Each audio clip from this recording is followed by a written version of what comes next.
Video pembelajaran tema 6 subtema 2 pembelajaran 4 IPA dan Bahasa Indonesia. Selamat pagi anak-anak ibu semua. Apa kabar kalian? Semoga kalian dalam keadaan yang baik.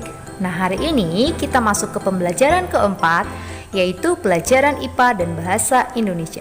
Kita akan kembali belajar tentang masa pubertas, dan untuk bahasa Indonesia kita belajar menemukan informasi dari paragraf teks non-fiksi. Simak penjelasan ibu berikut ini ya. Udin mempunyai kakak sepupu laki-laki yang bernama Arif. Mereka sering bermain bersama. Wajah Udin dan Arif mirip bak pinang dibelah dua. Hanya ada beberapa perbedaan di antara mereka. Dari segi umur, Udin 3 tahun lebih muda daripada Arif. Kumis Udin belum tumbuh, sedangkan kumis Arif mulai tumbuh tipis. Suara Arif lebih besar daripada suara Udin. Jagung Arif juga sudah tampak besar. Itulah perbedaan Udin yang masih anak-anak dan Arif yang masuk masa pubertas.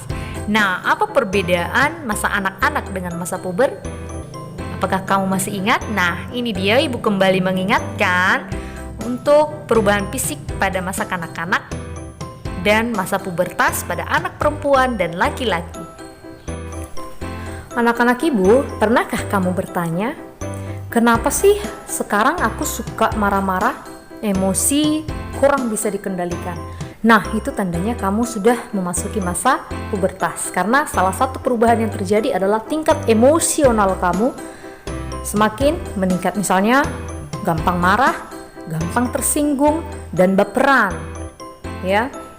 Nah, wajah sering berminyak itu yang menimbulkan jerawat. Jadi mulai sekarang harus rajin-rajin membersihkan wajah, membersihkan organ-organ intim ya. Jadi bau badan juga sudah mulai menyengat, yaitu tadi karena hormonnya sudah mulai bekerja. Jadi rajinlah mandi minimal 2 kali sehari ya. Untuk anak perempuan, tubuhnya sudah mulai terbentuk ya, sudah mulai menarik dipandang mata. Jadi untuk bergaul juga harus lebih berhati-hati.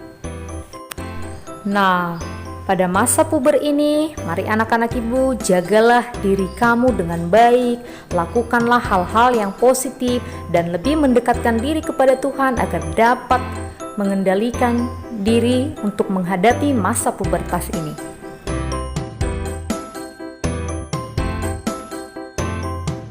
Sekarang masuk kita ke bahasa Indonesia, yaitu menggali informasi dari teks non-fiksi. Kita sudah belajar menemukan kata kunci dari judul teks non-fiksi. Dari kata kunci tersebut, kita dapat memperkirakan isi teks tersebut. Berdasarkan kata kunci, kita juga dapat memperoleh informasi dari suatu teks. Kata kunci dari sebuah paragraf dapat berupa kata atau ungkapan yang berisi informasi penting. Sekarang, coba kamu perhatikan teks yang ada pada halaman 66, yaitu tentang tari kelana topeng. Dari teks berikut, kita dapat menemukan informasi dari judul. Ya, jadi ketika kita baca judulnya, maka kita temukan informasi tentang tari kelana topeng. Jadi informasi yang didapat ketika membaca judul teks adalah informasi tentang tari kelana topeng. Nah, menemukan informasi yang diperoleh setelah membaca teks ya. Jadi kita baca dulu teksnya dari paragraf pertama sampai terakhir. Maka kita akan dapat menemukan informasi dari teks tersebut, yaitu mengetahui asal tari kelana topeng, unsur-unsur tari kelana topeng, dan busana serta properti tari kelana topeng. Jadi seperti itu ya nak, menemukan informasi ketika membaca judul teks dan menemukan informasi setelah membaca teks. Jadi ada perbedaannya ya. Nah, sekian penjelasan ibu guru tentang pembelajaran keempat ini. Semoga anak-anak ibu dapat paham apa yang ibu jelaskan. Sampai bertemu pada pembelajaran berikutnya.